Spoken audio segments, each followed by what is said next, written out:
Okay. So last time we talked about Pia Patcha B'Chochma V'Torat Chesed HaLeshona. We talked about that we need to be able to talk in an effective manner, to communicate in a way that will be accepted. And that's the Eshes Chayil knows how to do that. We talked about that the letter Pei is the 17th letter in the Aleph base, which is Gematria Toiv. So only good things can come from the mouth.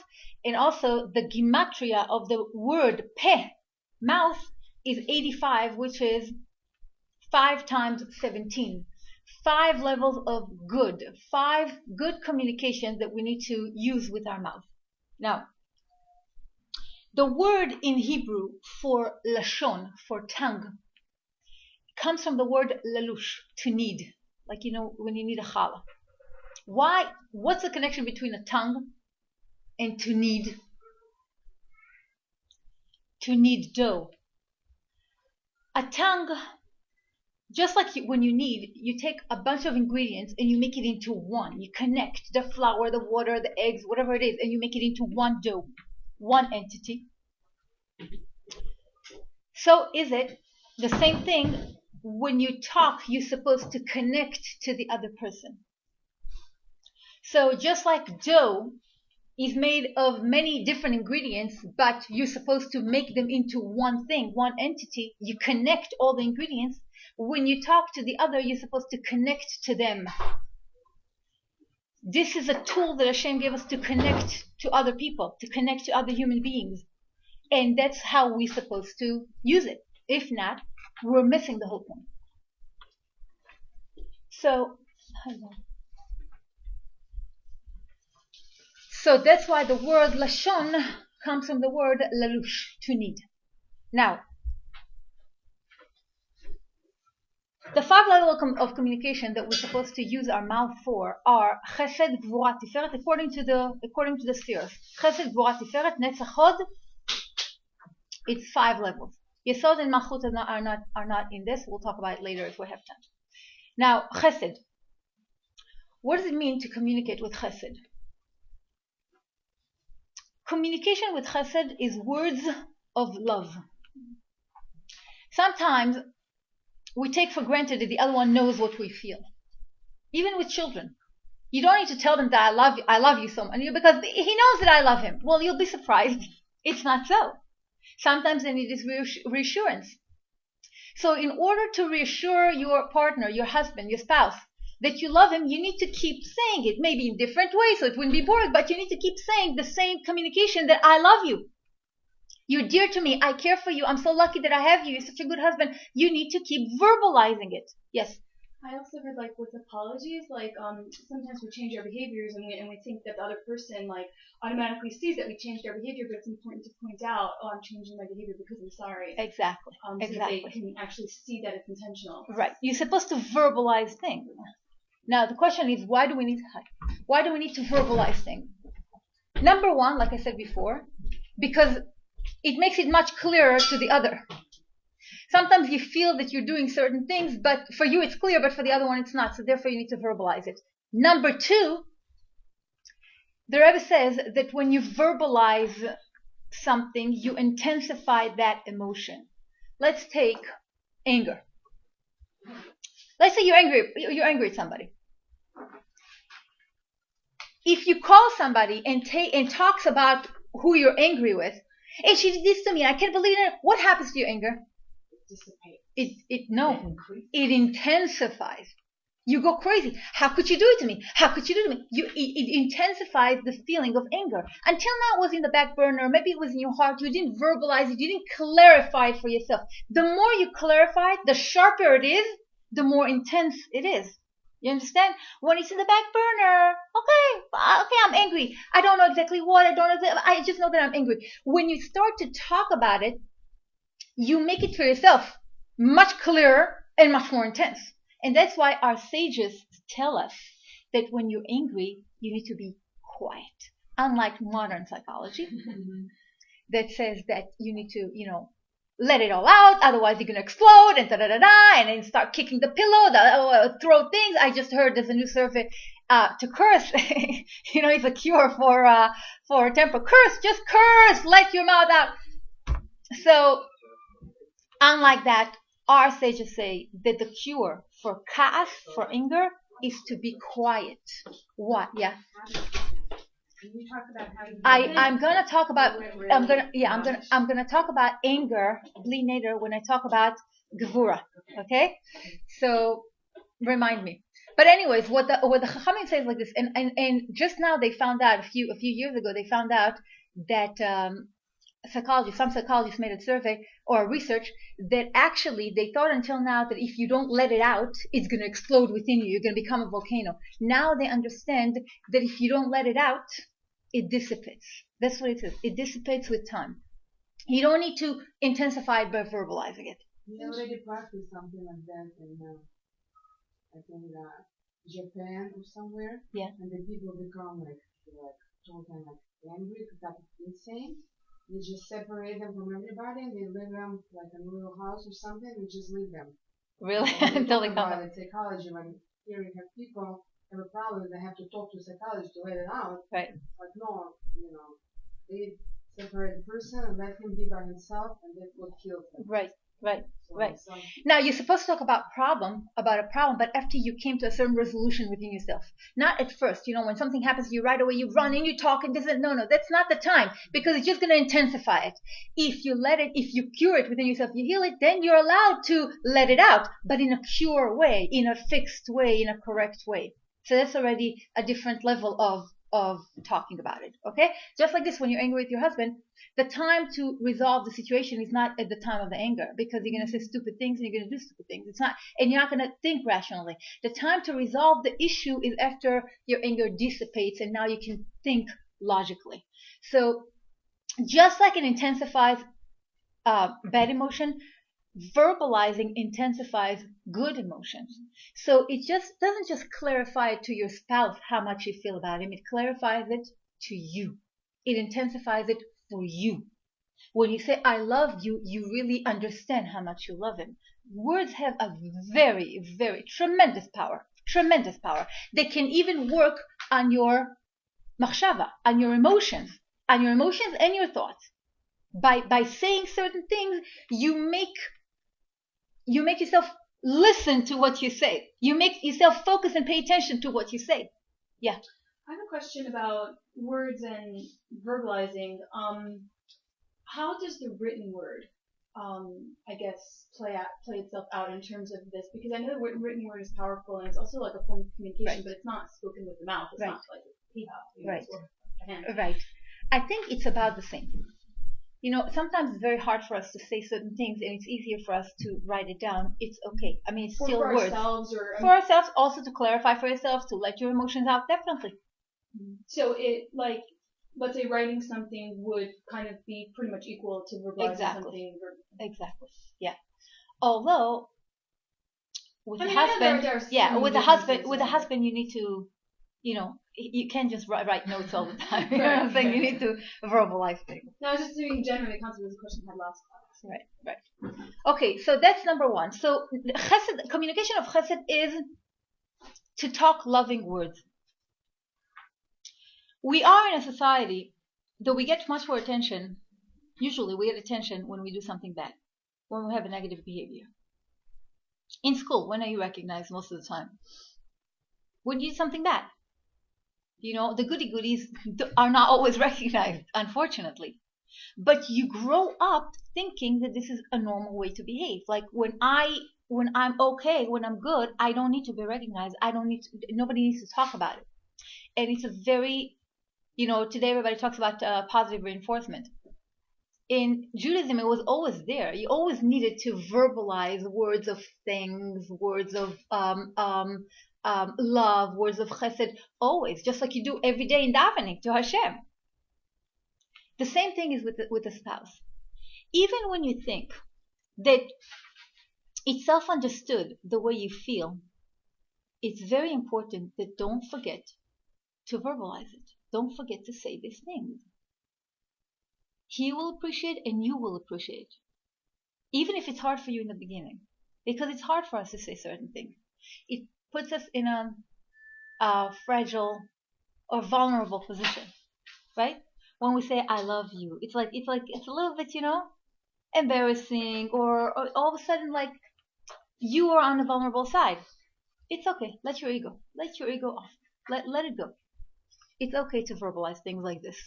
Things of the emotion are very important to verbalize. So this is the communication of chesed. Now, communication of gevura is much, much, much more complicated. So I'm gonna explain, number one, what's complicated about it. Communication of gevura is basically criticism. There are behaviors that need to be criticized.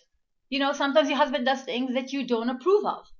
What do you say? What do? You just let it go because it has to be, you don't want to start any battles, any fights, or there is a way to communicate in a way that he will accept it. Criticism, in general, are not good. And especially in a relationship between a husband and wife. Reb Mendel Futterfa said, I think these are the numbers that he used, that for every one criticism, you need to give 100 compliments. That ratio, if I'm not mistaken. Why? Every time you criticize, it's like taking money out of the bank. And every time you compliment, it's putting money in the bank. But criticism is taking much more money than one compliment will give in. So for every criticism, you have to make sure that you still have money in the bank to criticize if you need later, right? So you need to give much more compliments. So criticism, it's a very, very, you have to be very cautious when you criticize. In general, men do not like to feel in their home that they're walking on eggshell. I'm saying you cannot look at your husband with a magnifying glass and everything that he does approve or disapprove. Well, neither do women. Right. I'm saying, is there a difference with men? Like, if they don't like it particularly in a way more? No, just because I'm talking to women, so I'm talking about, the other gender. But in general, everybody wants to have a comfort zone. When they come home, they want to feel at home. You want to put on your pajamas and to put on your slippers and this and that to feel comfortable. If when you come home you don't feel comfortable because somebody's always looking after you, need to be on your best behavior all the time, then you have nowhere to call home, really. Home, dira, like what's dira b'tachtonim for Hashem, is when Hashem can be completely revealed. That's dira b'tachtonim. A person needs to have a dira. When he doesn't need to put a facade, he doesn't need to be put on with makeup and shaitel and this and that. A person needs to feel, it's a need to feel comfortable. And if you are walking around with a magnifying glass, criticizing him left and right, he is not going to feel comfortable. So he's not going to feel like coming back home because he doesn't have a home. So what you want to build, you really destroy. Usually when you criticize, you want to criticize for him to fix a certain behavior. Criticism is not getting you there. He's not going to fix it.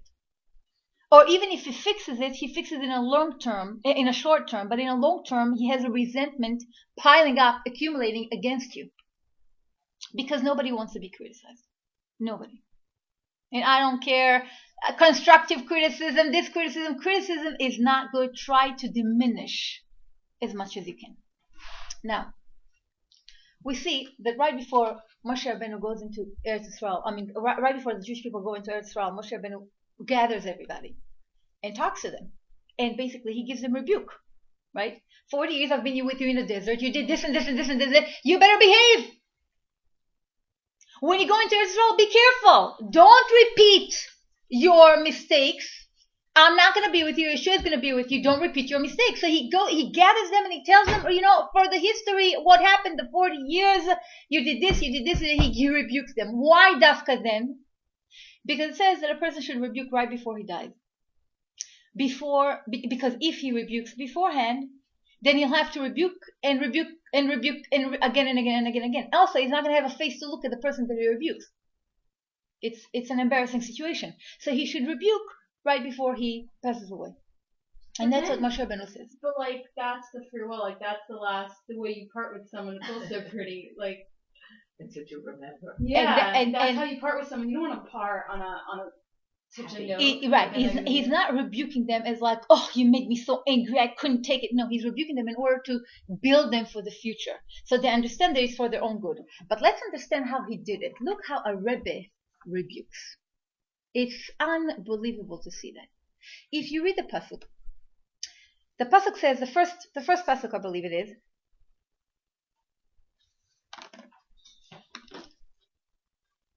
do we have a chumash over here? Yeah.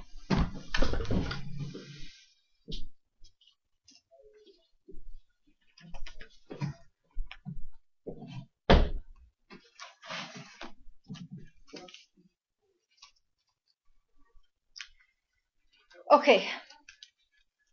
He starts like this. Which pasuk is it? Pasuk Aleph. Now, this is like Aleph Shvat, about a month and 7 days before Moshe Rabbeinu passes away. Yeah? Aleph Shvat, he starts saying Mishneh Torah Sefer Dvarim. Ele hadvarim asher diber Moshe el kol Yisrael be'ever HaYarden. These are the Dvarim, this is the words that Moshe Rabbeinu talked to all of Bnei Israel, be'ever HaYarden, in the other side of the Yarden, b'midbar, in the desert, ba'arava, Arava is the name of a place, mol Suf, against Yam Suf, ben Paran u ben Tofel veLavan, between Paran and between Tofel and Lavan, v'chatzerot v'di zahav. A bunch of names of places. A lot of Mefarshim say these are all kinds of places that they camped in. Rashi doesn't agree with it. He said, we looked in the whole entire, he brings from the Gemara. He said, we looked in the whole entire Torah and we didn't find these places. The names of the places don't exist. So what are these places? So he's saying all these places are hints for what they did wrong. Hints. It's not places that they were in geographically. It's places that they were in spiritually. What they did wrong in this place. So he's saying, for example, Bamidbar, it's what you did in the midbar that you kept saying, it's better if we would die. Why did you come to the desert? Better we would die in Egypt. We had a much better life in Egypt. All they're complaining in the desert. Or, for example, Mol Suf, against Yam Suf, what they did was that they said, we want to go back to Mitzrayim. After Hashem did all the 10 Makkahs and took them out with such wonders, right before Kriyas Yam Suf, what did they complain about? We want to go back to Mitzrayim. Why did you do this to us? Or Di Zahav, not a name of a place, he says. No, it's after the golden calf. Zahav is gold. It's what did in the golden calf. Ben Tofel veLavan, no such place, he says. No. זה מה שהם תפלו על הלבן. What they talked about that white thing. Which white thing? Man? The man. Exactly. The man was white. So what they talked about the man. We don't like it. We're going to explode. Why do we have it? Basically, what does he do? He rebukes them, but in a hint. He just hints to them. He doesn't tell them, you drove me crazy what you did here after I did this. No. He just mentions it in a hint. Now, that's what Rashi said. The Rebbe goes even further. You see, other Mefarshim don't explain that it's like after their sins. Rashi, a few others, he explains it this after their sins, but he explains how does he rebuke them? Through hinting at it. Now, Rashi is known as, what is the Rashi Tevos, the abbreviation of Rashi? Anybody knows? Rashi, Resh Shin Yud. Rabbi Shlomo Yitzchaki, that's his name, but his other abbreviation. Rabban Shel Israel, the Rebbe of the Jewish people. Rabban Shel Israel. He was known as the Rebbe of the Jewish people. That's his name, the acronym. Rashi is Rabban Shel Israel, the Rebbe of Am Yisrael. A Rebbe knows how to rebuke in a way that it will be accepted. That's a Rebbe. And he knows how to melamed zchus.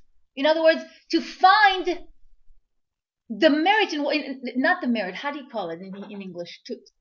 To find the How do you say melamed zchus? Judging for the good. Judging for the good, judging for positive. Even after they did all their problems, he judges them for the positive. So the Rebbe explains what Rashi means. So he's saying that every time he said something, he kind of gave them the excuse of why they did it. You understand? I'll give you an example of what he says.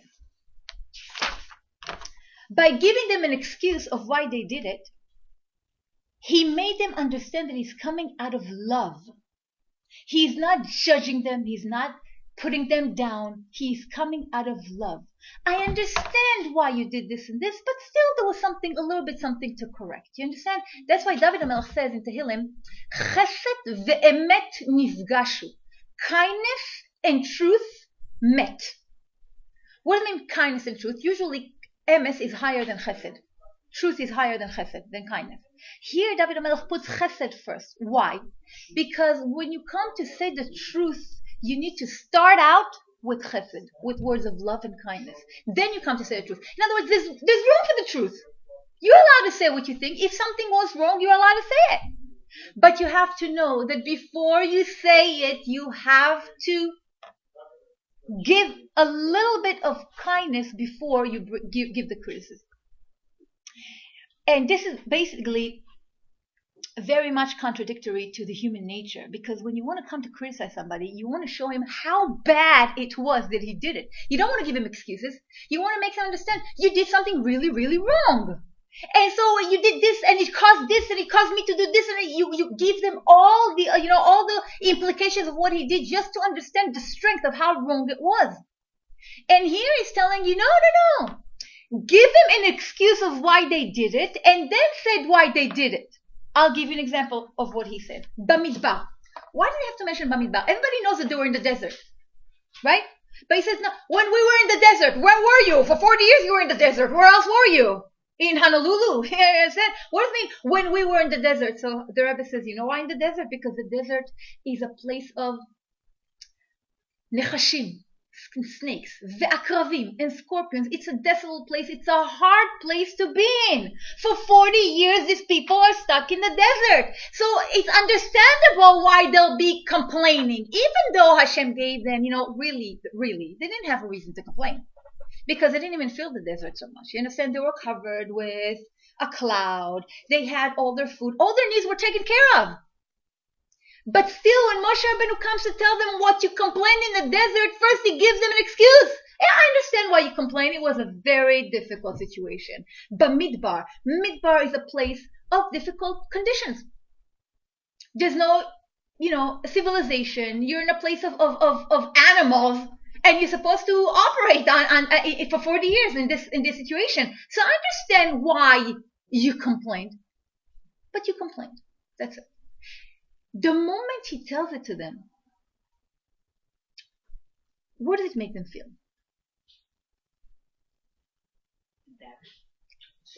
Ashamed on the one hand, but on the other hand, why? He believes in me like I could do even better. Okay, so just tell me why to justify first before you give him the criticism. Why to give him words of love and understanding? Why is it more effective? Because if someone criticizes me and first explains where I'm coming from, I know they get the whole picture. I don't have to be defensive. Like, I see they get it all, and there's just one aspect that they're pointing out. Otherwise, I feel like, no, but you didn't get this. Exactly. So if you don't justify what the other one did, he will justify. You understand? So you tell him, you know what, you did this and this. So you say, yeah, no, but nobody likes to be blamed. They'll justify it. I had all the reasons in the world. And girls, just know that the intellect, the brain, is the biggest justifier in the world. He can justify anything. Anything that you want, he will justify for you. It's like a slave for your emotions, for your will. So he will justify anything. So instead of correcting, like if I'm coming to criticize you, I want the result to be that you correct your behavior. What happens is that you start off by justifying what you did. Because apparently I didn't understand the whole situation. So I need to explain to you why I did that. So I'm starting to say, yeah, but you don't understand what happened. I was this, I was there, and you justify. So instead of focusing on what I want you to correct, what are you focusing on? Justifying a wrong behavior. So I'm basically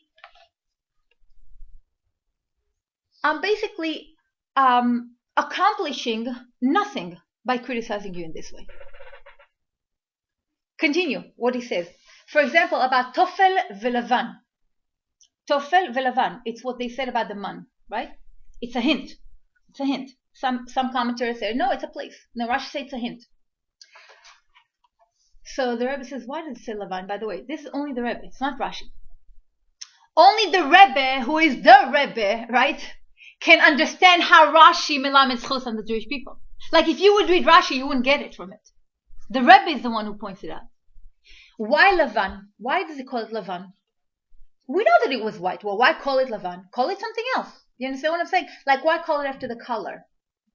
Why call it? Why don't you call it man?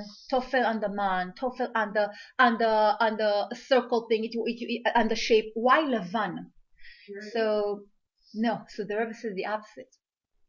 The Rebbe says that when somebody eats food, part of their enjoyment of the food is the colors of the food. You know, you see a salad, green. It makes you enjoy it much more. That's why a blind person doesn't enjoy the food so much, because he doesn't see it. Part of the enjoyment of the food is the way it looks. It's the colors. It's the shapes. That's what you enjoy. So the Rebbe here melamed zchus on them. Even though the man had all the taste in the world, but the fact that it looked one color, white, it took away from the pleasure. Okay, it tastes like a steak, but it looks like white. Therefore, they complained about it. You understand? Even though, bottom line, they didn't have anything to complain about. It was the most gorgeous food on earth. But the Rebbe here melamed zchus on them. I understand why you complained. I understand it's boring always to see white. It's too simple, no complexity. I understand. But you complained about the man. You understand? So he shows them, I understand why you did it. It could be you had all the justification in the world. It's still incorrect behavior. The same thing when he talks about Ba'arava. Ba'arava, Rashi says, Ba'arava is where Bnei Moav did whatever they did. You know what they did? When they came to seduce the Jewish people. Right before they went into Eretz Yisrael, Parshas Balak, the end of Parshas Balak, the Bnos Moav and Bnos Midian, the girls of Midian and Moav, came out all dressed beautifully in order to seduce Jewish men, so they'll be with them and so they'll serve the idols. And that's what they did. Right before they were with them, they said, first of all, bow down to the idol. And who gave them that wonderful advice? Is Bil'am. Yeah? Bil'am HaRasha. So what they did here, he's rebuking them. You know, with the Magefa, 24,000 people died. There was a plague because of it. Until Pinchas took the law into his hand, and what did he do? He killed Zimri and Cosby. You know the whole story, right? He killed him and the plague stopped. Now, it's a big thing what they did. Right before you come into Eretz Yisrael, that's what you have to do. That's what you have to do. Like, I would go crazy with them. What does Moshe Rabbeinu say? He mentioned it in a hint. Ba'arava. Doesn't want to mention what happened over there. Let's just call it Ba'arava over there. The Rebbe explains why Ba'arava. Ba'arava is where Moav was. And Moav, What does Arava mean? Arava is just a name of a place. It usually means like a how do you call it? Like a meadow. That's what it. You know what I mean? A plain, exactly. Plain. So the Arava here is talking about Bnos Moav, what they did. Why Moav? Moav, anybody knows where Moav's origin is from? Light. Two daughters of Lot were with their father, right? The first one, who was with her father, called her son Moav, from the word Me'av, from my father. This son that you see is from my father. She was not sneeze, she publicized whatever she did, okay? The second girl was Amun. She called her son Amun, meaning even though she was with her father, nobody needs to know where the baby is from. She called him Amun. That trait of the first girl, Moav, it's, how do you say? Shameless. Exactly, being shameless, not sneeze, transmitted to her kids, to her descendants. So the whole nation of Moav was a nation that was very, very immodest in their relationship. Very immoral relationship, big time. So the Rebbe says that when they came to that place right in the Arava, right next to Moab, something in the place affected them. We all know that when we do something, we affect our environment, we affect people, we affect even objects. You know, it says in the time of Mashiach, even mikir tizak. Even the walls are going to cry out. You say this next to me, you say this on me, and on the other hand, this table will be happy because we said Dvar Torah on it. You understand? Everything that we do affects the reality, affects the world around us. I'm talking about physical objects. And therefore, their immodest behavior seeped into the environment. That territory was prone to be immodest. So whoever came in there all of a sudden had the influence of immodesty on him, starting to think bad thoughts, starting to think about things that he shouldn't think about, usually he wouldn't think about. And all of a sudden the place kind of like gave him this like atmosphere.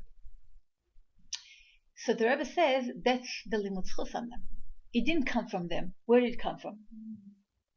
From the place. The place had that influence on them. So he calls it ba'ahava. So in other words, he tells them, you did a bad thing, yeah, but I understand why you did it. I understand it was a very big test because you were influenced by the environment. The environment was, you know, the atmosphere, the molecules around you were seeped with immorality. And so it seeped also to you. But you still did something wrong. This is how Moshe Rabbeinu gives rebuke. And the Rebbe goes on. But what do we understand from it? That when you come to criticize the other person, this is because it's Yudaled, first Sicha. Yudaled, beautiful Sicha. The first Sicha on Devarim, yeah. So, again, Chesed ve'emet nifgashu, says David HaMelech. Chesed first.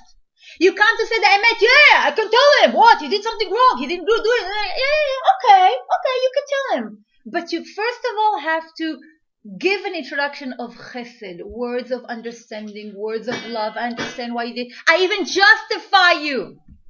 But you still did something wrong. So then he doesn't feel that he needs to justify himself. Okay, you did the job for him. Now let me focus on what I need to correct. Because I don't need to spend any energy on trying to justify myself. Now, if you would notice,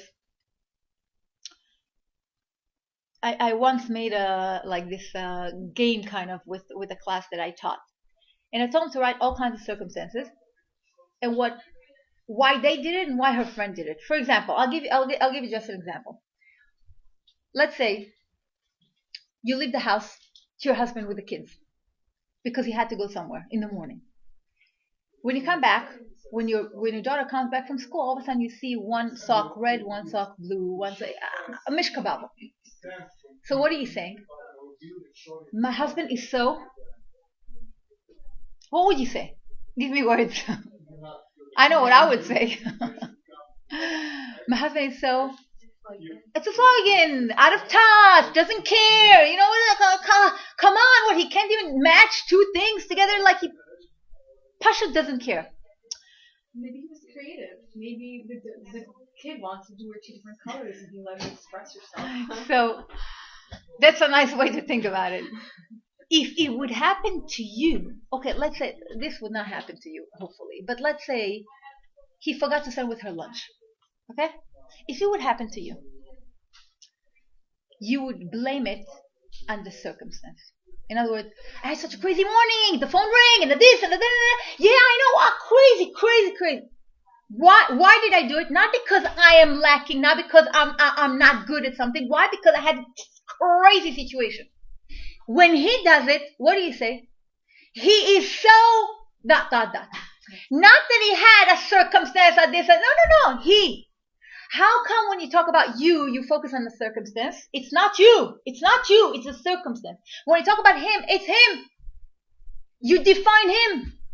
Why?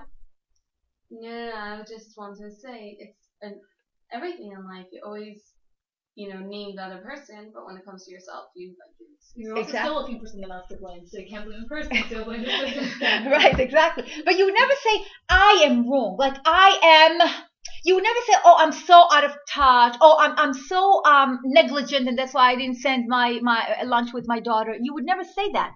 You would say, I had a crazy morning. With him, you're so negligent. Why? What's the difference? Because with you, when you talk about yourself, you use chesed and then emes. And sometimes not even emes. In other words, you know your flaws and you're still crazy about yourself. You love yourself, but you know your flaws. It doesn't stop you from loving yourself.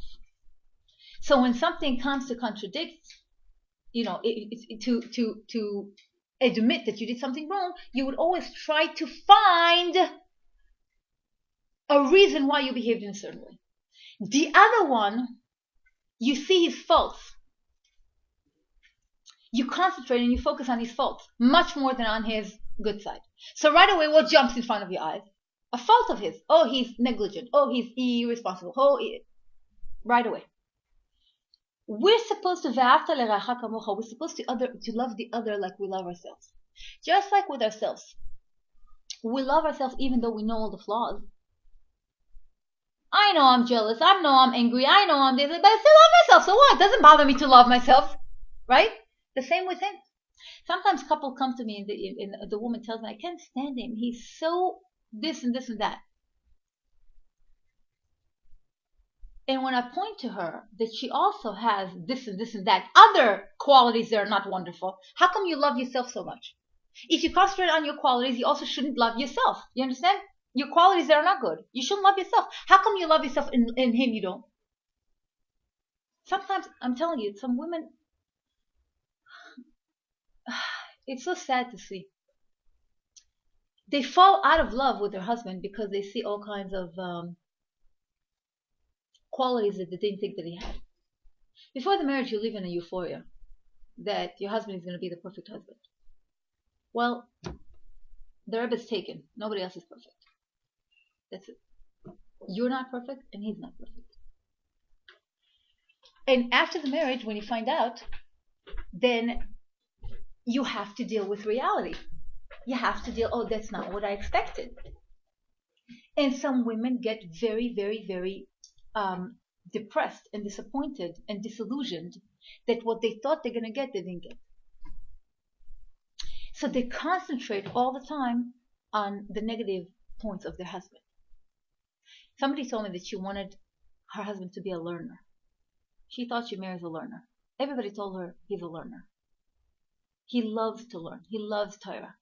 And she married him. One of the reasons is she was so attracted. She thought, she's going to have a learner husband.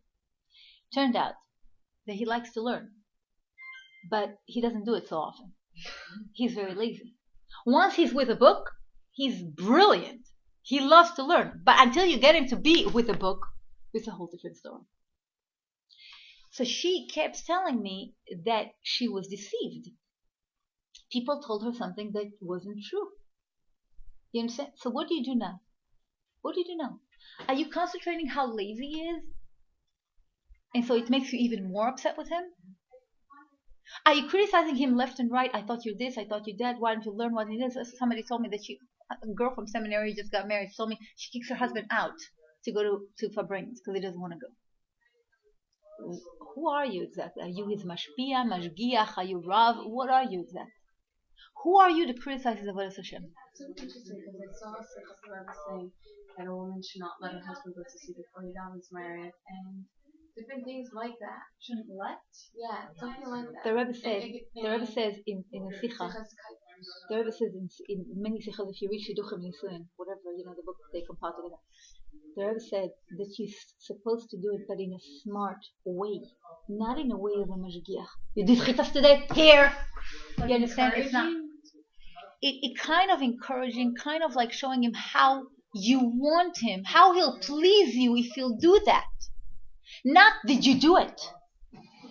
Not like criticizing him if he doesn't do it, because then he feels you're against him. You're not a team. So all he has to do now is to justify himself why he can't. Oh, I'm so busy. I was so this. I was at work all day. I'm dead tired. All he needs to keep his dignity. So he needs to justify himself. You're not doing anything by criticizing him. You understand what I'm saying? So even though the woman is supposed to, the Rebbe says is supposed to, let her husband, make her husband listen to the Rebbe, to the Gedol Hador, and this, yeah, but how do you do it? In a feminine way, not in a masculine way, not in a mashgiach kind of tone.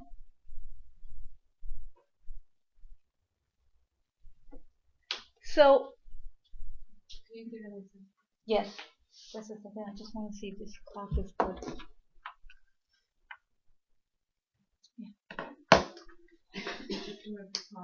Yeah. 12. So, I'll give you an example. That girl that talked to me about the situation with her husband, that he's not learning the way she thought he was going to learn. In other words, she used to go to work and he come back from work and he's just out of bed with pajamas. You understand? I mean, it could be frustrating. It could be devastating. I'm not saying it's not. Chesed ve'emet. Yeah, you have a true point. It's true. But how do you bring it out? I mean, how do you say it? How do you make him understand your point and not be all defensive? Chesed ve'emet. First of all, chesed. So I told her that she cannot tell him things like she used to tell him, like, you're so lazy, this and that. Oh, half my day is gone, and you're only, getting up. It's not gonna work. It's not gonna work. He's gonna be more depressed and sleep more. It's not gonna work. Criticize about, right? Yeah, it's very frustrating to come back from work and to see your husband with pajamas just getting out of bed. I understand. So I told her that she needs to be a smart woman. You need to make your husband learn without him understanding that you're making him learn. She said, how do I do this? So I said, you call. Look, I'm tricky, and not everybody likes this method. Yeah, I'm tricky. You have to call his friend, his best friend, who you know is Chassid Shabachor and this and that. He also got married. Call his wife, tell her the situation, and make her understand that you want them to have a chavrusa every morning. 6 o'clock in the morning, chavrusa in shul. Now, the friend would never think about it. He would never think about it. He just got married, let him enjoy, no, he would never think to call him, let's make a chavrusa. But used to be chavrusa in yeshiva, right? So she called the wife, and she asked her, can you tell your husband to call my husband and to start a chavrusa together? Without saying that I said Well, this. definitely. So the other woman, who's also a smart woman, explained it to her husband in a way that he wouldn't understand that it's coming from her. And the next day, all of a sudden, he gets a phone call from his friend. Look, I'm looking for Chassidus Chavrusa. I don't have anybody. We learn so well together and this and that. Both of them are very smart boys. It's very hard for them to learn with anybody, that they need to explain to the situation to, explain the mimer to. They learn very well together. So he tells them, I've been looking for a Chavrusa for a long time. Now that you're here, let's learn a Chavrusa together. So it's like, I can't get up 6 o'clock in the morning because the other guy is working. I can't get up 6 o'clock in the morning. And he nudged him. Now, the wife doesn't have anything to do with it, right? She doesn't know. What did he say? Oh, nice idea. Yeah, why not? Maybe try, She's encouraging him, but she doesn't show any involvement.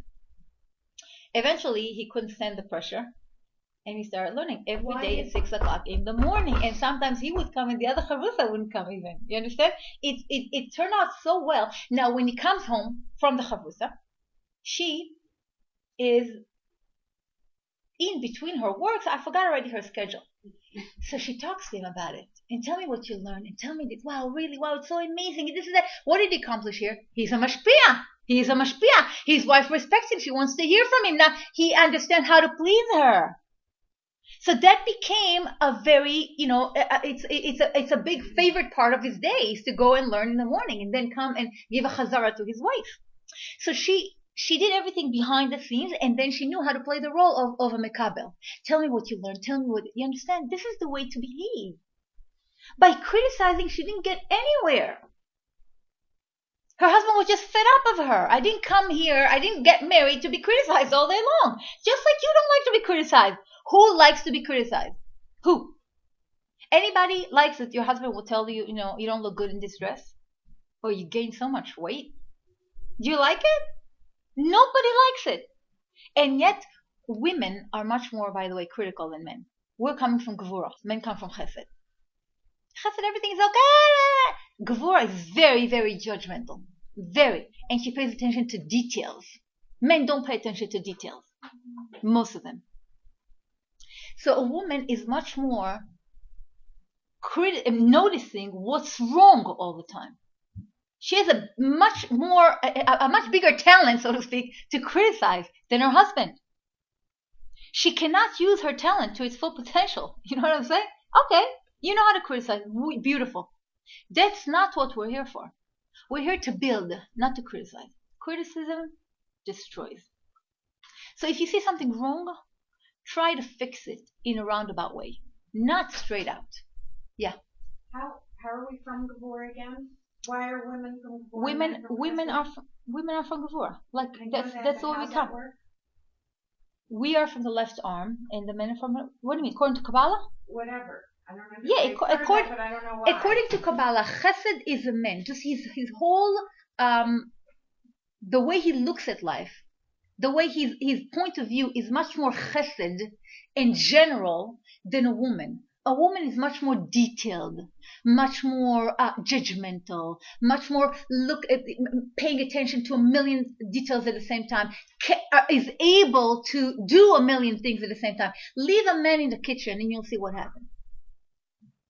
All your pots are going to burn. Why? Because the baby cried. In the meantime, you can cook a million things and the baby cries and the phone is ringing and somebody's at the door and you're able to, you understand?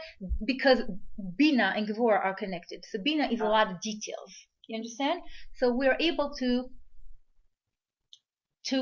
accomplish much more than a man. A man is like one task at a time. A woman is multitask. What about, because you're saying not to approach it, a situation directly but indirectly.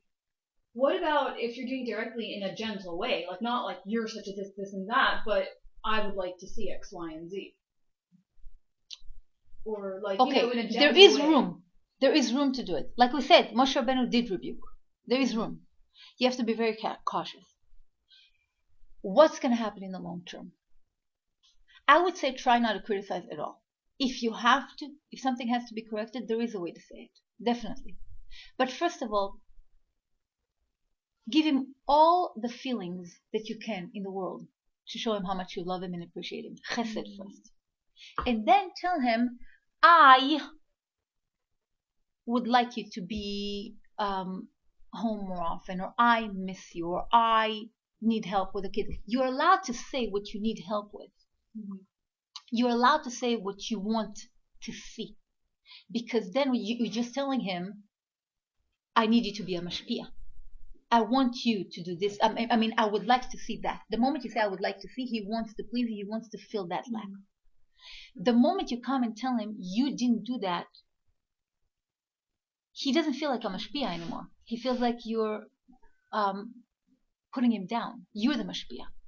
Oh, so even just when you're coming from an I perspective, you're really just being makabel just by that. Exactly.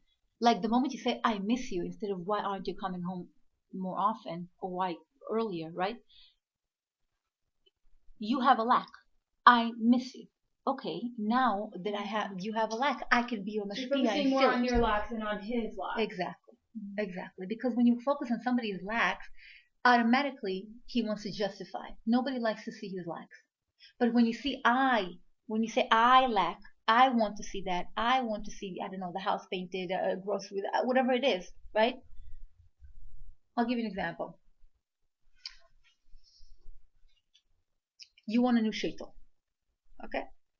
You can approach it in two ways. You can come to your husband and say, you know, I've been trying to save so much and this and that, but I can't anymore. I can't anymore to go with the shaitel. I really need a shaitel.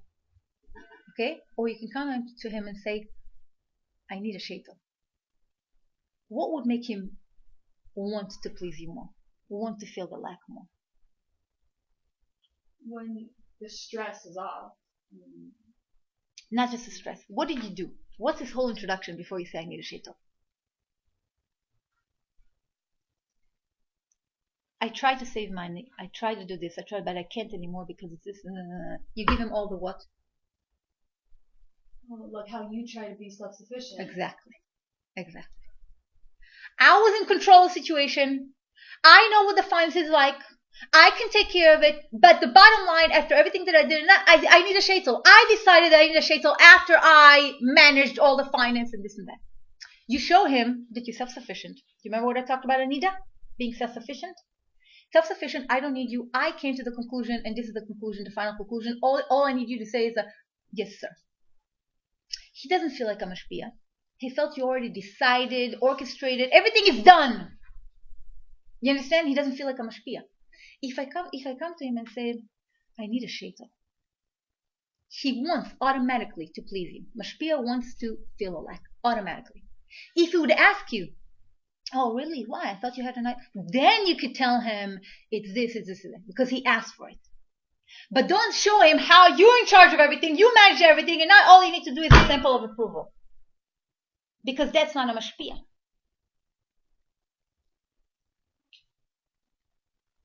Yeah, we have to go. Okay. Thank you, girls. Thank you. Do you men in general want to be a mashpia? Like, I wonder if there's a place where with like a whole